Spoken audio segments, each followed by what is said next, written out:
اللہ تبارک و تعالی نے جس طرح نفس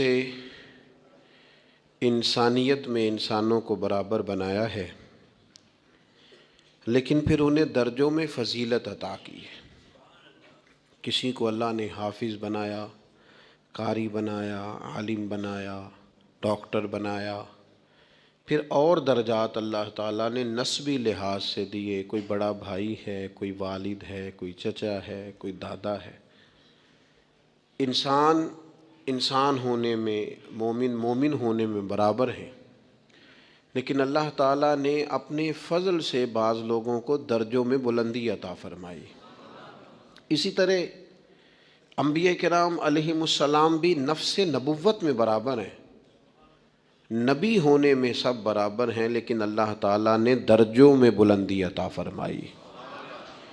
خود قرآن مجید نے ارشاد فرمایا تلک الرسل، یہ رسول ہیں، یہ رسولوں کی جماعت ہے، فضلنا بعضهم علی بعض، فرمایا ہم نے بعض کو بعض پر فضیلت عطا فرمائی۔ یہ جماعت ہے انبیاء کی، رسولوں کی، نبیوں کی، ہم نے بعض کو بعض پر فضیلت عطا فرمائی۔ کتنی فضیلت عطا فرمائی؟ فرمایا منہم من کلم اللہ، ان میں سے بعض ایسے ہیں جن سے اللہ نے کلام فرمایا، ورفع بعضهم درجات، اور فرمایا بعض ایسے ہیں جنہیں اللہ نے درجوں میں بلندی عطا فرما دی۔ وآتینا عیسی ابن مریم البینات، اور جناب عیسیٰ ابن مریم کو کھلی نشانیاں عطا فرمائی۔ یہاں بالکل عام فہم سادہ آدمی، کوئی ادھر ادھر جانے کی ضرورت نہیں، اسے سمجھ آتی ہے کہ کلام اللہ نے حضرت موسیٰ سے فرمایا، اور اللہ تبارک و تعالیٰ نے جناب عیسیٰ ابن مریم کو کھلی نشانیاں دیں، اور یہ جو فرمایا نا وَرَفَعَ بَعْضَهُمْ دَرَجَاتٍ، ہم نے بعض کو درجوں میں بلندی عطا فرمائی۔ مفسرین فرماتے ہیں یہ پتہ ہے اللہ نے نام کیوں نہیں لیا؟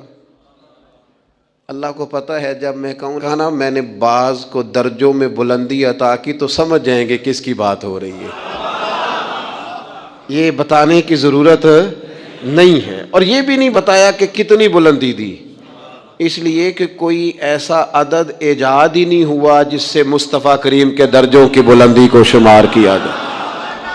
کوئی عدد بنا ہوتا نا، کوئی وہ شمار ہوتا تو اسے شمار کر لیا جاتا۔ اعلیٰ حضرت بریلوی رحمۃ اللہ علیہ کے جو بڑے صاحبزادے ہیں نا، حضرت حجت الاسلام رحمۃ اللہ علیہ، ان کا ایک شعر ہے، معراج کا واقعہ بیان کرتے کرتے وہ بیان فرماتے ہیں، کہتے ہیں وہ حضرت جبریل امین نے آ کے کہا تھا نا یا رسول اللہ چلیے، گویا اللہ تعالیٰ نے طلب کیا، وہ کسی شاعر نے کہا تھا سرے لامکان سے طلب ہوئی، اور سوئے منتہا وہ چلے نبی، کوئی حد ہے ان کے عروج کی؟ بس اتنا بتا دیتے ہیں بلغ العلا بکمالہ کشف الدجی بجمالہ حسنت جمیع خصالہ صلو علیہ، کوئی حد ہے ان کے عروج کی؟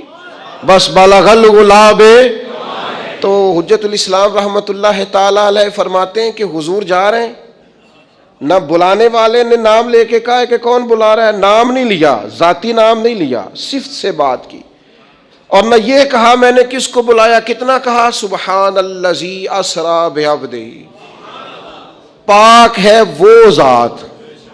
اب میرا خیال ہے کہ ترجمے کی ضرورت، سب کو پتہ ہے کس ذات کی بات ہو رہی ہے، جس نے سیر کرائی کس کو، بعبدہ ہی اپنے بندہ ہے، نہ وہاں ذاتی نام سے بات کی، نہ حضور کا نام ذکر، پاک ہے وہ ذات۔ تو حضرت حجت الاسلام فرمانے لگے طالب کا پتہ مطلوب کو ہے، اور مطلوب ہے طالب سے واقف۔ یہ بڑے لوگوں نے اس پر کلام کیے ہوں گے، لیکن بڑے باپ کے بڑے بیٹے کی بڑی بات سنیں۔ فرمانے لگے اعلیٰ حضرت بریلوی کے بڑے صاحبزادے حجت الاسلام حضرت مولانا شاہ حامد رضا خان صاحب رحمۃ اللہ علیہ فرمانے لگے طالب کا پتہ مطلوب کو ہے، اور مطلوب ہے طالب سے واقف، پردے میں بلا کر مل بھی ریا پردہ بھی رہا، سبحان اللہ۔ دیکھو پردے میں بلا کر مل بھی لیا اور پردہ بھی رہا، چونکہ بات اس طرح کی کہ بات بھی پڑھ فَأَوْحَىٰ إِلَىٰ عَبْدِهِ مَا أَوْحَىٰ، ہم نے اپنے بندہ خاص کے ساتھ وحی کی، مَا أَوْحَىٰ جو بھی کی، یعنی پردے میں بلا کے مل بھی لیا اور پردہ بھی رہا. سبحان اللہ. وَرَفَعَ بَعْضَهُمْ درجات، ہم نے بعض کو درجوں میں، سب کو پتہ ہے کس کو فضیلت ملی. اللہ نے ہمارے رسول پاک کو بڑی عظمتیں عطا فرمائی، اللہ نے بڑی شانیں عطا فرمائی. اللہ تعالیٰ نے حضور کے ذکر کو بلند کیا. اللہ تعالیٰ نے نبی پاک علیہ السلام کو حوض کوثر عطا فرمایا. اللہ نے محبوب کو کل کائنات کے لیے نبی اور رحمت للعالمین بنایا. اللہ تعالیٰ نے نبی پاک علیہ السلام کو سب سے آخری نبی بنایا. اللہ تعالیٰ نے آپ کو تمام انسانیت کے لیے کرم کرنے والا، ہدایت کا پیغام دینے والا بنا کے بھیجا.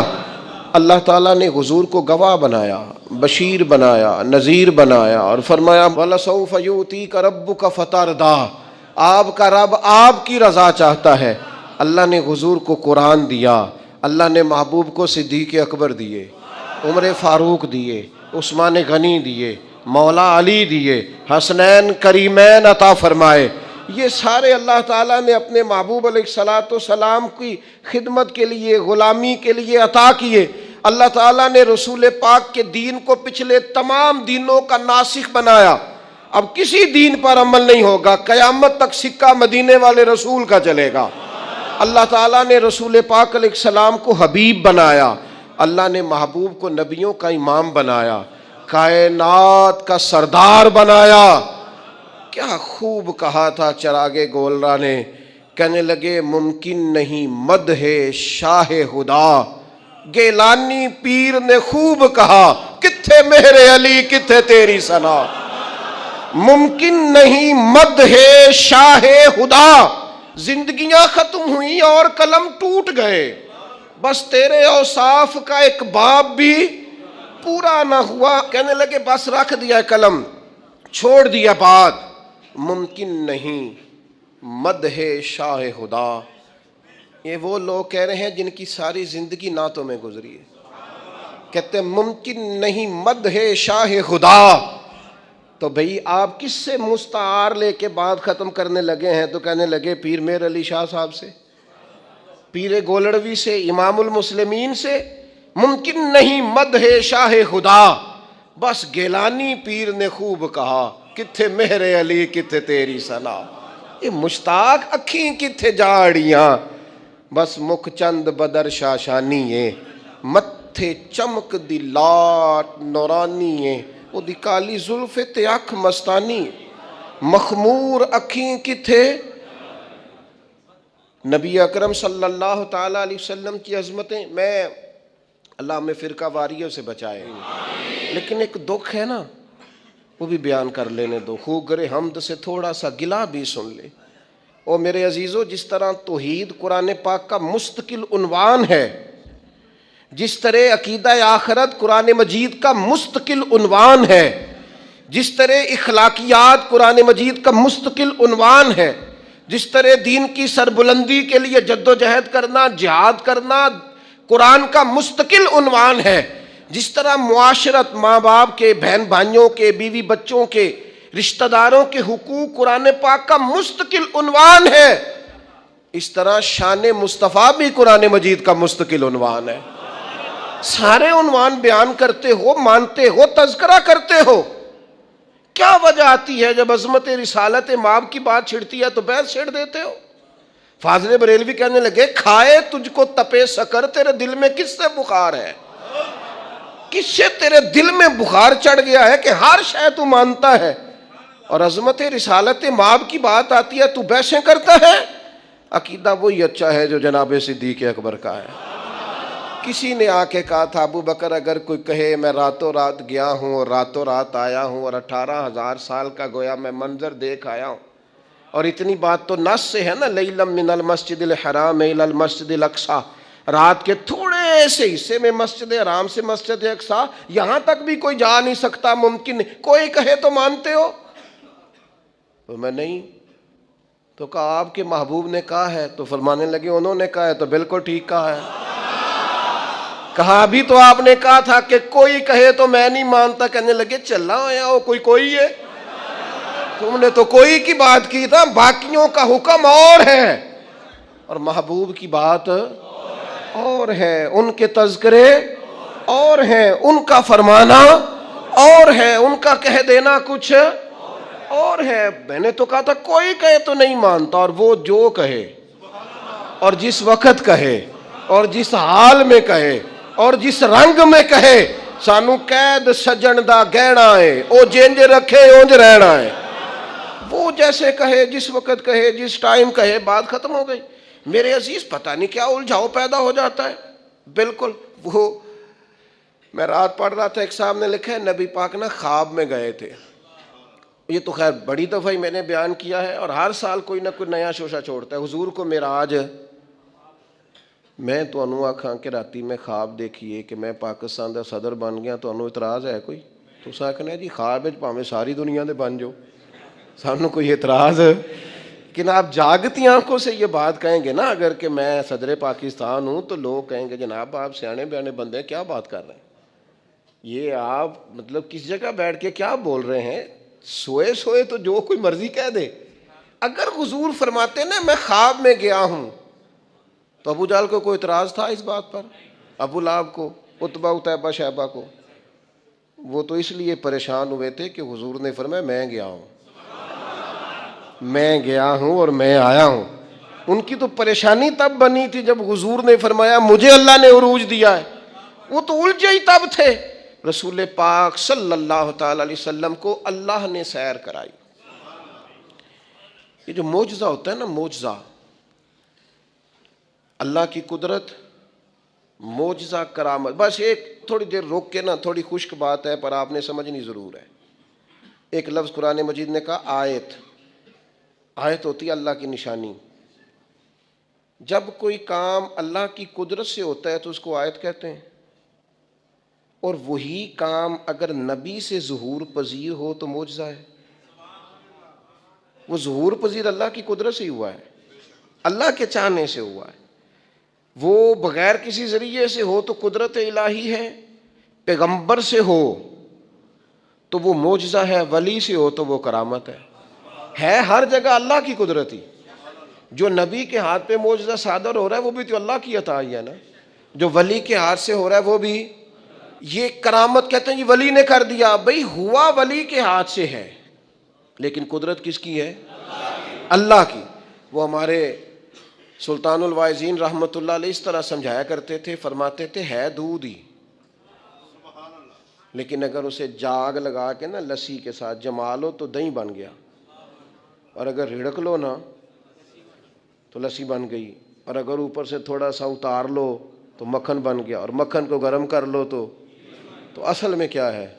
دودھ۔ تو فرمانے لگے در اصل پیچھے کار فرما کیا ہے؟ دودھ۔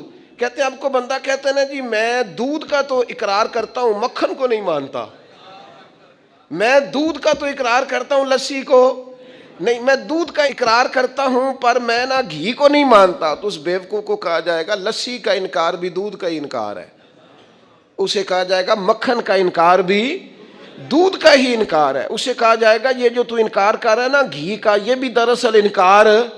او خدا کے بندے، ولی ذاتی طور پر تو کوئی طاقت رکھتا ہی نہیں، ولی کی کرامت بھی اللہ کی قدرت، نبی کا معجزہ بھی اللہ کی قدرت۔ اب آپ واقعہ معراج کو دیکھیں، نبی پاک نے کب کہا میں گیا ہوں؟ پہلا دعویٰ تو رب کریم نے فرمایا سبحان الذی اسری بعبدہ، میں نے سیر کرائی ہے اپنے بندہ خاص کو۔ خبردار، حضور کے معجزہ معراج کا انکار نہ کرنا، یہ رب کی قدرت کا انکار ہو جائے گا۔ خبردار، اس بحث میں نہ الجھنا کہ وہ منامی تھی، وہ تو 34 بار ہوئی، وہ تو خواب میں حضور گئے تھے۔ وہ خدا کے بندے، خواب میں تو جانے محبوب کتنی بار گئے، لیکن یہ جو معراج ہے نا حضور کی، یہ معراج حضور جسم کے ساتھ روح کے ساتھ گئے۔ اور پھر معراج کی حکمتیں لکھی ہیں علماء نے۔ کبھی کبھی نا دل بڑا اداس ہو جاتا ہے، اور اگر انسان کسی منصب پر فائز ہو نا تو سب نے تو اسے آ کے دکھڑے سنانے ہوتے ہیں، تو وہ کس کو سنائے؟ کچھ لوگوں کے ذمے ہوتا ہے دست شفقت رکھنا، انہیں سب پہ رکھنا ہے، تو وہ اپنا حال کس سے بیان کریں، کس سے کہیں؟ نبی پاک علیہ الصلوۃ والسلام طائف گئے تو طائف والوں نے 10 دن حضور نے قیام کیا تو انہوں نے پتھر مارے، اور حضور واپس تشریف لائے، اور ایام وہ تھے کہ جناب ختیجہ بھی وصال کر گئیں رضی اللہ تعالیٰ، حضور کے محبت کرنے والے چچا ابو طالب بھی انتقال کر گئے، دن غم کے، اور امت ہدایت پذیر نہیں ہو رہی، اس طرف نہیں آ رہی، یہ نبی پاک کے قلب اطہر پر بوجھ، اور حضور علیہ الصلوۃ والسلام ظاہری طور پر غم زدہ، تو حضور تو سب کر شفقت رکھنے والے ہیں، تو محبوب کس سے بات کریں؟ تو رب کریم نے حضرت جبریل کو بھیجا، فرمایا محبوب کو لے آئے نا۔ اس حالت میں جب کیفیات یہ تھیں تو اللہ نے اپنے محبوب کو معراج عطا فرمائی، اور رسول رحمت صلی اللہ تعالیٰ علیہ وسلم کو اللہ تعالیٰ نے اپنے حریم خاص میں بلایا، اور محبوب کریم علیہ السلام کو اللہ تعالیٰ نے وہ تسلی دی کہ اِنَّ فَتَحْنَا لَكَ فَتْحًا مُبِينًا۔ پھر دنیا نے دیکھا کہ پورے روبے زمین پر اللہ نے رسول پاک کے دین کو غلبہ عطا فرمایا۔ ایک حکمت تو یہ، دوسری حکمت یہ تھی کہ اللہ تعالیٰ نے نا نبی پاک کے غلاموں کو مقام دینے ہیں، جنت ملے گی، عروج ملے گا، درجات ملیں گے۔ اللہ فرماتے میں نے مومنوں کی جانوں کے بدلے ان کو جنت دے دی ہے، سودا کر لیا ہے۔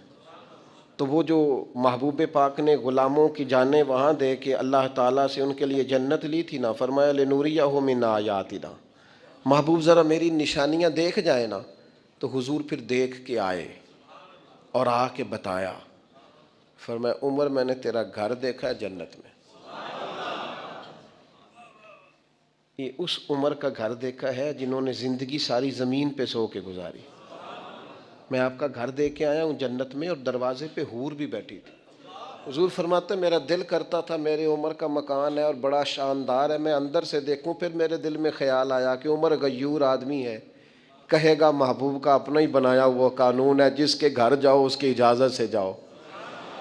تو چونکہ آپ وہاں اس وقت ظاہری طور پر موجود نہیں تھے، اجازت طلب نہیں ہو سکتی تھی، لہذا دیکھ آیا۔ حضرت عمر رو پڑے، کہنے لگے مجھے میری ماں روئے میں آپ پر غیرت کرتا، آپ ہی کا تو صدقہ ہے۔ تو رسول پاک علیہ السلام کو اللہ نے وہ ساری چیزیں عطا کی۔ حضور رات کو کیوں گئے؟ پہلی بات تو یہ ہے کہ یہ جو رات ہوتی ہے نا، یہی بہترین وقت ہوتا ہے رب سے ملاقات کا۔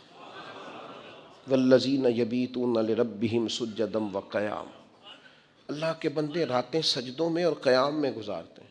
آپ نے ناراض نہیں ہونا، ہم راتیں موبائل پہ گزارتے ہیں، ساری رات بیت گئی اور کوئی خاص چیز بھی نہیں، کوئی خاص کام بھی نہیں، کوئی دیکھنے والی چیز بھی نہیں، کوئی ایسا مطلب کوئی مسئلہ بھی نہیں، پتہ نہیں آل فول وقت یاوا گوئی، اور نہایت لغویات میں ٹائم، قیمتی وقت رات کا جو اللہ کی بارگاہ میں حاضری کا وقت تھا، جو اس کے حضور پیش ہونے کا وقت تھا، جو رحمت طلب کرنے کا وقت تھا، وہ سارا ضائع کر دیا۔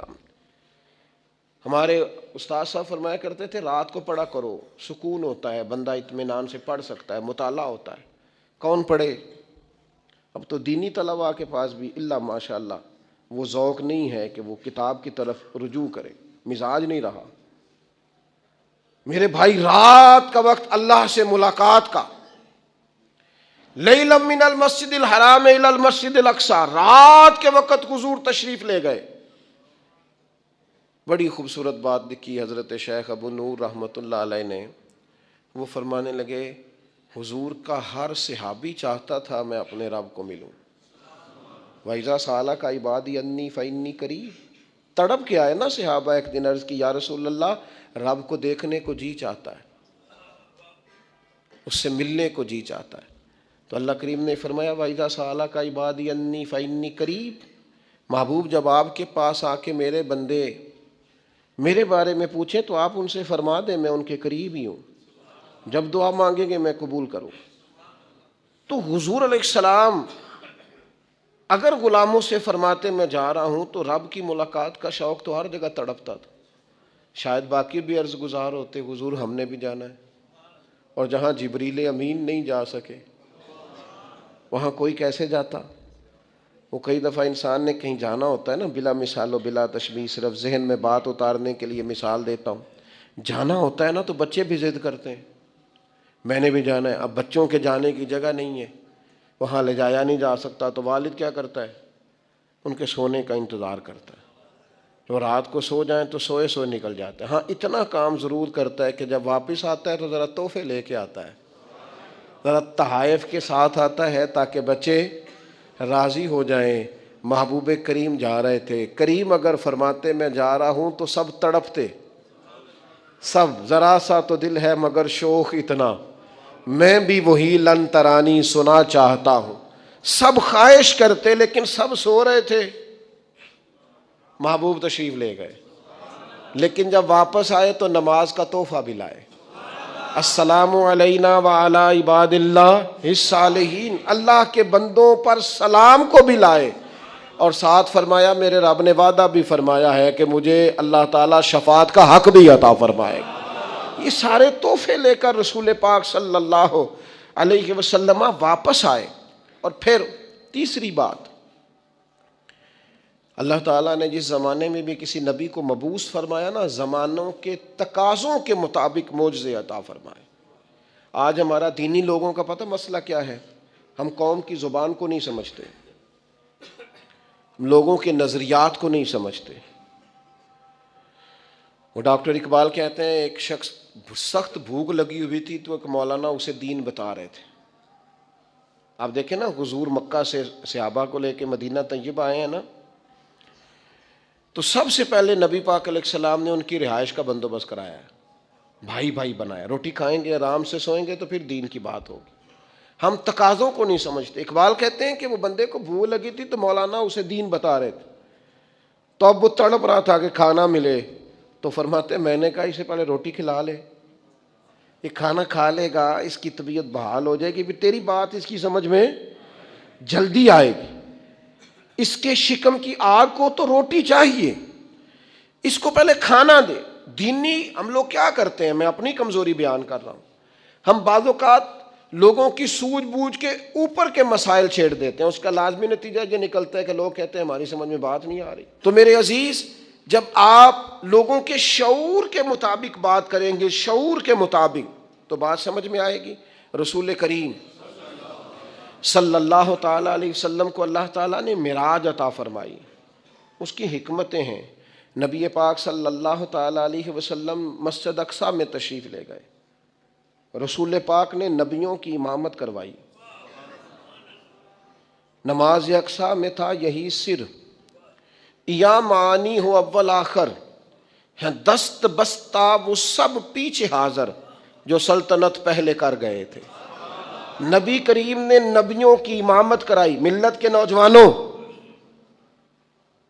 میری بات ذرا زیادہ غور سے سننا، روب کا شکار نہ ہوا کرو، کبھی روب کا شکار نہ ہونا۔ فلاں آدمی بڑی گاڑی میں آیا ہے تو مجھ پر اس کا روب طاری ہو جائے، بہت بڑے پیسے لے کے آیا ہے تو روب طاری ہو جائے۔ وہ میں نے دیکھا ہے کہ فلاں کے میں علاقے میں گیا تھا، سڑکیں بڑی پکی بنی ہوئی ہیں، روب، یہ روب سے نکل آؤ۔ جب روب طاری ہوتے ہیں تو سچ نہیں بولا جاتا، جب روب طاری ہوتے ہیں تو پھر انسان کی اپنی شخصیت ساری ضائع ہو جاتی، پھر آپ کا کوئی نظریہ نہیں، آپ کو تو جو کوئی کہے گا آپ وہ کر دیں گے، چونکہ آپ پر روب طاری ہوتا ہے۔ ہمارا مزاج ہے، پر تھوڑے پیسے کم ہیں ہمارے پاس، یا کسی کا خیال ہے کہ ہم کسی، خدا نہ خواستہ وہ کسی کا خیال ہے، ورنہ کوئی برادری چھوٹی بڑی نہیں ہوتی، کہ ہم کسی ایسے خاندان سے ہیں جو بظاہر چھوٹا قبیلہ ہے، روب کا شکار ہوتے ہو۔ اس رسول کے ماننے والے لوگ روب کا شکار ہیں جو سب نبیوں کے آگے کھڑے ہو کے امامت فرما رہے ہیں۔ تمہارے حصے میں امامت آئی ہے، امامت تم نے امامت کرنی ہے۔ کنتم خیر امت اخرجت للناس، تم نے امام بننا ہے، اور تم چھوٹی چھوٹی باتیں کر رہے ہو، کمزور باتیں کر رہے ہو، ڈرے ڈرے محسوس ہو رہے ہو، تمہارا طرز زندگی سہما ہوا ہے۔ مسلمان جس ملک میں جاتا ہے کمزور بات کرتا ہے، جس جگہ کھڑا ہوتا ہے اپنے آپ کو مظلوم ثابت کرتا ہے، جہاں بات کرتا ہے تو وہ کوشش کرتا ہے میں قابل رحم بن کے بات کروں، جہاں بات کرتا ہے اس طرح کرتا ہے کہ میں جناب بڑا مجھے مدد کی حاجت ہے، میری مدد کریں. اقبال کہنے لگے بس 3 کام کر، لمبی نہیں، کوئی لمبی بحث نہیں، کوئی فلسفہ نہیں، صرف 3 کام کر. سبق پھر پڑھ صداقت کا، عدالت کا اور شجاعت کا. اس شعر کو بھی بعض لوگ غلط پڑھتے ہیں. صرف 3 چیزیں، سبق پھر پڑھ صداقت کا، عدالت کا، شجاعت کا. کوئی لمبی بات نہیں. ایک تو سچ بولا کر، سچائی کا سبق پڑھایا کر، اور دوسرا عدل کیا کر. اپنی ذات سے شروع کر، اپنے آپ کو قانون کے سامنے پیش کریں. آپ کوئی بھی ہیں قانون کے سامنے. کیا رسول پاک علیہ السلام سے بڑھ کر بھی کوئی بڑا عادل ہے؟ لیکن حضور نے تو اپنے ظاہری وصال سے قبر پر منبر پر بیٹھ کر فرمایا تھا میں اللہ کا بندہ ہوں، رب کی بارگاہ میں حاضر ہونے والا ہوں، کسی کو مجھ سے کوئی تکلیف پہنچی ہو تو بدلہ لے سکتا ہے. تو اگر حضور فرماتے ہیں تو کیسے بالا تر ہو گیا؟ اپنی ذات سے ہم انصاف کرنا چاہتے ہیں پر دوسروں کے لیے اپنی ذات سے عدل شروع کریں، اپنی ذات سے. اور تیسرا فرمایا شجاعت کا، بزدلوں والی زندگی نہ گزارو. ساری زندگی اسی رٹے میں ہمارا وقت ضائع ہو جاتا ہے. لوگ کیا کہیں گے، لوگ کیا کہیں گے، لوگ کیا کہیں گے، لوگ کیا کہیں گے. ایک دوست مجھے پچھلے دن کہنے لگے وہ میرا دل تو بڑا کرتا ہے کہ اب نہ میں بعض چیزوں سے باہر نکل آؤں پر لوگ کیا کہیں گے. تو میں نے ان سے کہا کہ اگر آپ نے یہ کام نہ کریں، آپ لوگوں کی بات مانیں، تو پھر لوگ آپ کو ولی مان جائیں گے. جو کام کسے بادشاہ جو بات بھی تھی ان کی، مطلب اگر آپ نہیں کرتے اور آپ وہی کرتے ہیں جو لوگوں کی رائے ہے تو پھر ولی اللہ مانیں گے لوگ آپ کو. یہ آپ کہتے نہیں پھر بھی نہیں مانیں گے. تو میں کہا پھر لوگوں کو چھاڑنا، رب رسول دی سوڑ. کیا بات کرتے ہیں آپ؟ آپ دلیر بنے، زندگی شجاعت والی. رسول پاک کا مزاج کیا تھا؟ حضرت انس بن مالک رضی اللہ تعالیٰ عنہ ارشاد فرماتے ہیں کہ ایک دن رات کو مدینہ منورہ میں شور کی آواز آئی کسی ایک جانب سے. تو سب لوگ اٹھے اور ایک دوسرے کو اٹھانے لگے، اٹھو اٹھو دیکھو کیا ہوا. فرماتے ہیں لوگ جمع ہو رہے تھے، نیزے لا رہے تھے، تلواریں نکال رہے تھے، ہم ابھی تیار ہو رہے تھے. اچانک نظر اٹھی تو اللہ کے رسول علیہ السلام گھوڑے پر بیٹھ کر جدھر ہم جانا چاہ رہے تھے نا شور والی جگہ، حضور ادھر سے واپس آ رہے تھے. اور فرمانے لگے کوئی بات نہیں ڈرنے والی، میں دیکھ آیا ہوں جانور لڑ پڑے تھے آپس میں اور نیزہ حضور کے دستے مبارک. اقبال کہتے کچھ نہ کر. تو کہتا ہے کہ پیسے آئیں گے تو میں امام بنوں گا، قیادت کروں گا. تو کہتا ہے میرے پاس بہت بڑا برادری ازم ہو تو آگے بڑھوں گا. نہیں، سبق پھر پڑھ صداقت کا، عدالت کا، شجاعت کا. فرمایا رب پتہ تیرے ساتھ کیا کرے گا، لیا جائے گا تجھ سے کام دنیا کی امامت کا. تو امام بنے گا دنیا کا. بس سچ بولنا، عدل کرنا، دلیر رہنا. یہ 3 خوبیاں آج پوری امت کو اس کی ضرورت ہے. اہلیان پاکستان کو ضرورت، ہمیں اور آپ کو ضرورت ہے، گھروں خاندانوں میں ضرورت ہے. سبق پھر پڑھ صداقت کا، عدالت کا، شجاعت کا، اور لیا جائے گا تجھ سے کام دنیا کی امامت کا. معراج بتاتا ہے کہ نبی پاک علیہ السلام نے ہمیں کہا ہے کہ میں قائد ہوں سارے نبیوں کا اور تم قائد ہو ساری امتوں کے. اپنی زندگی میں اپنے مزاج کو بزدلانہ نہ بنائیں. یہ رو کے بات کرنا، ڈر کے بات کرنا، سہمت کے بات کرنا، کمزور رہ کے بات کرنا، یہ کچھ طرز زندگی. روئیں گے رج کے روئیں گے پر رب رسول کی بارگاہ میں. باقی زندگی دلیرانہ گزاریں، اپنے مزاج میں طاقت پیدا کریں. لیکن ایک بات معراج کے مسئلے میں آپ کی خدمت میں ضرور عرض کرنا چاہتا ہوں. یہ جو معراج ہوتی ہے نا، معراج، یہ جو عروج ملتا ہے یہ انسانیت کو ملتا ہے. فرشتے تو ہیں ہی وہاں.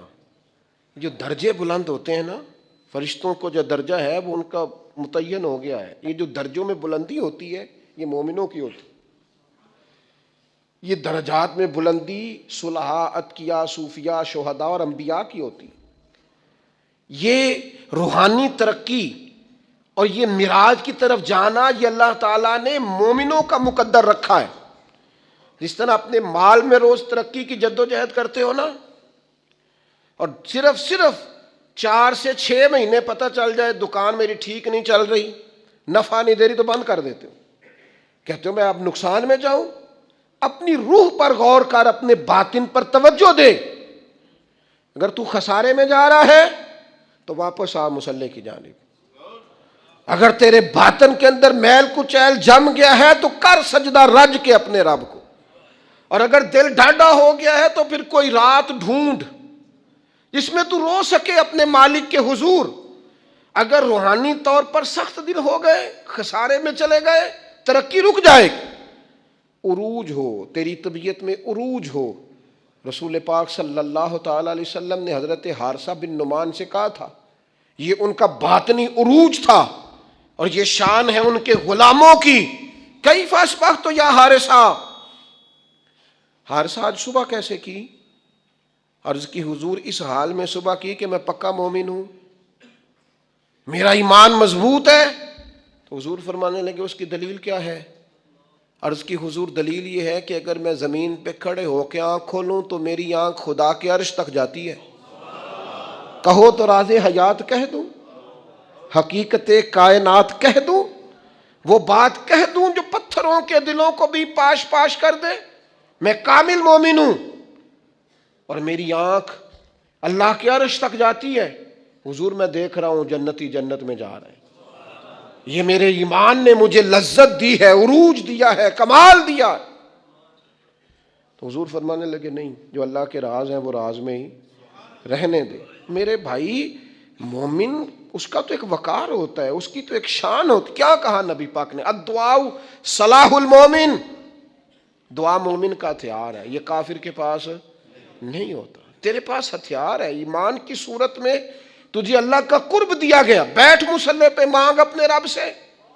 لیکن کیا کریں، اکبر الآبادی کہنے لگے مصیبت میں بھی اب یاد خدا ہم کو نہیں آتی. دعا منہ سے نہ نکلی، جیبوں سے عرضیاں نکلی. مختلف افسروں کو مختلف محکموں میں درخواستیں جمع کراتے ہو، رب کی بارگاہ میں آتے ہی نہیں. عروج تیرا تب پلے گا، تیری ترقی تب ہوگی جب پتہ چلے گا کہ تیرا قرب الہی کتنا ہے. میرے قبلہ عالم حضرت تاج الشریعہ رحمۃ اللہ علیہ کی ایک بات مجھے نہیں بھولتی. کسی نے کہا حضور فلاں مولانا بڑے معروف ہیں اور فلاں آدمی جو ہے ان کا بڑا مقام ہے اور فلاں کا بڑا نام ہے اور فلاں کا بڑا تذکرہ ہے. تو آپ فرمانے لگے دعا کرو اللہ کی بارگاہ میں مقام بنے، دعا کرو بارگاہ محبوب میں مقام بنے. دنیا میں تو مقام بنتے بھی ہیں اور مقام دیکھنا یہ ہے کہ ان اللہ کیا مقام ہے. اللہ تعالیٰ نے رسول پاک کو عروج عطا فرمایا. جم کے نہ بیٹھ جائیں، کام کریں، آگے بڑھیں، جد و جہد کریں. زندگی جو پانی چلتا رہتا ہے نا، اس میں کوئی ناپاکی گر بھی جائے نا تو چلتا پانی پاک ہوتا ہے، کیونکہ چل رہا ہے نا. جو لوگ کام کرتے رہتے ہیں کرتے رہتے ہیں. اور میری والدہ صاحبہ سے کبھی کو کہتا تھا نا آپ بیٹھ جائیں، آپ تو کہنے پتر میں نے کچھ کرن دے ہو جے میں بہ گئی تو پھر بہ گئی. جو لوگ بیٹھ جاتے ہیں وہ پھر کچھ کریں، جد و جہد کریں، آگے بڑھیں. عروج پانا ہے امت کو، اور سب کو کام کرنا، سب کو مل کے جد و جہد کرنی، سب کو مل کے آگے بڑھنا، سب کو کوشش کرنی. طلباء جب یہاں اٹھتے ہیں، بیٹھتے ہیں، آتے ہیں، جاتے ہیں، کھاتے ہیں، اور یہاں بچوں نے امتحان دیا، رون کے میں دیکھتا تھا تو میں کہتا تھا یا اللہ یہ ہم سے ہی کام کرا لیا تو نے، ہم کہاں اور یہ خدمات کہاں. تو اگر اتنے سے بچے ہمارے جیسا کمزور آدمی لے کے چل سکتا ہے تعلیمی کاوش میں، تو میرا خیال ہے تھوڑی تھوڑی جد و جہد کریں، تھوڑی تھوڑی ہمت کریں. کہ سارا دن بیٹھ کے جہالت کا رونا ہی رونا ہے کہ تعلیمی نظام ٹھیک نہیں. کوشش تو کریں. کیا کہا تھا کسی نے کہ شکوائے ظلمت شب سے تو کہیں بہتر تھا اپنے حصے کی کوئی شمع جلاتے جاتے. ساری رات رونا کہ اندھیرا بڑا ہے، اندھیرا بڑا ہے. کوئی کام ہے تو ایک شمع تو روشن کر دا، اپنے حصے کا چراغ تو جلا. حضور نے ہمیں بتایا ہے کہ جد و جہد، ترقی. رسول پاک نے آخری خطبہ میں یہ فرمایا تھا، فرمایا دین میں مکمل کر کے جا رہا ہوں لیکن بلغ عنی ولو آیا. تمہارے پاس اگر ایک آیت ہے تو اسے لے کے دنیا میں نکل جانا اور میرا پیغام آگے دینا. پھر نکلے. حضرت بلال ملک شام آئے، میزبان تھے جناب ابو ایوب انصاری مدینے میں، لیکن وہ ترکی آئے. وہ کہاں کہاں صحابہ پہنچے، وہ نکل گئے. انہیں پتا تھا جنت البقیع میں دفن ہونے کی بڑی فضیلت ہے، لیکن حضور کا دین پھیلانے کی فضیلت اس سے بھی کہیں زیادہ ہے. لہذا وہ میدانوں میں نکلے. اپنی زندگی کو جامد نہ کریں. دو چار صحت کے بہانے بنا کر اور دو چار اور بہانے بنا کر جم نہ جائیں، بیٹھ نہ جائیں، آگے بڑھیں، جد و جہد کریں۔ میں حضرت انس بن مالک رضی اللہ عنہ سے روایت ہے، نبی کریم صلی اللہ علیہ وسلم نے فرمایا، جب میں معراج پر لے جایا گیا تو میں کچھ ایسے لوگوں کے پاس سے گزرا جن کے ناخون تانبے کے تھے، وہ اپنے چہروں اور سینوں کو نوچ رہے تھے۔ میں نے پوچھا، اے جبرائیل، یہ کون لوگ ہیں؟ جبرائیل نے فرمایا، یہ وہ لوگ ہیں جو لوگوں کا گوشت کھاتے تھے، یعنی غیبت کرتے تھے اور ان کی عزتوں میں ہاتھ ڈالتے تھے۔ سنن ابو داؤد حدیث 4868۔ امام نووی رحمت اللہ علیہ ریاض الصالحین میں اس حدیث کی شرح میں لکھتے ہیں، غیبت یعنی کسی کی پیٹھ پیچھے برائی کرنا اسلام میں سخت حرام ہے۔ اللہ تعالیٰ نے قرآن میں فرمایا، کیا تم میں سے کوئی یہ پسند کرے گا کہ وہ اپنے مردہ بھائی کا گوشت کھائے؟ سورہ حجرات 12۔ دوسرا منظر، سود کھانے والے، بڑے پیٹ والے۔ مسند احمد حدیث نمبر 1336 اور تفسیر تبری جلد 2 صفحہ 59 میں حضرت ابو ہریرہ رضی اللہ عنہ سے روایت ہے، نبی کریم صلی اللہ علیہ وسلم نے فرمایا، پھر میں کچھ ایسے لوگوں کے پاس سے گزرا جن کے پیٹ گھروں جیسے بڑے تھے، ان پیٹوں میں سانپ تھے جو باہر سے نظر آ رہے تھے۔ وہ لوگ کھڑے ہونے کی کوشش کرتے لیکن گر پڑتے۔ میں نے پوچھا، اے جبرائیل، یہ کون لوگ ہیں؟ جبرائیل نے فرمایا، یہ سود کھانے والے ہیں۔ مسند احمد حدیث 83 اللہ تعالیٰ نے قرآن میں فرمایا، الذین یأکلون الربا لا یقومون الا کما یقوم الذی یتخبطہ الشیطان من المس۔ جو لوگ سود کھاتے ہیں وہ نہیں کھڑے ہوں گے مگر اس طرح جیسے وہ شخص کھڑا ہوتا ہے جسے شیطان نے چھو کر دیوانہ کر دیا ہو۔ سورہ بقرہ 245۔ ابن کثیر رحمت اللہ علیہ اس آیت کی تفسیر میں لکھتے ہیں، یہ معراج کی رات میں نبی کریم صلی اللہ علیہ وسلم کو دکھایا گیا تھا، یہ ان کا حال قیامت کے روز ہوگا۔ تیسرا منظر، یتیم کا مال کھانے والے، آگ کے پتھر۔ سنن ابن ماجہ حدیث نمبر 499 اور مسند احمد حدیث نمبر 12668 میں روایت ہے، نبی کریم صلی اللہ علیہ وسلم نے فرمایا، پھر میں نے کچھ ایسے لوگ دیکھے جن کے ہونٹ اونٹوں کے ہونٹوں کی طرح تھے، کچھ فرشتے ان کے ہونٹوں کو پکڑ کر کھولتے اور ان کے منہ میں آگ کے پتھر ٹھونستے، وہ پتھر ان کی پیٹھ سے باہر نکل آتے۔